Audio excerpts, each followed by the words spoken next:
আমি আদেশকে ভালোবাসি। তুই ভাবলি কি করে মধু, আমার মতো সুন্দরীকে বাদ দিয়ে আদেশ তোর মতো একটা ভিখারিকে বিয়ে করবে?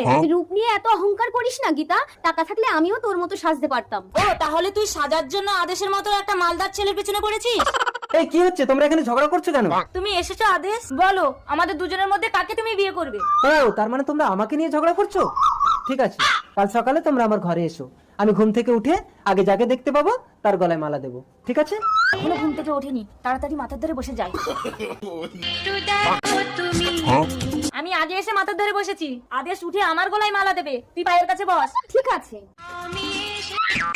তোমাকে প্রথম দেখেই এত ভালো লেগেছে, সেই ভালো লাগায় মনটা প্রেমে পড়েছে। আমি রাত থেকে এসে তোমার মাথার ধরে বসে আছি, আর তুমি উঠেই ওর গলায় মালা দিয়ে দিলে। তুমি মাথার দিকে না বসে তুমি যদি পায়ের দিকে বসতে, আমি ঘুম থেকে উঠে আগে তোমাকেই দেখতাম, তাহলে তোমার গলাতেই মালা দিতাম।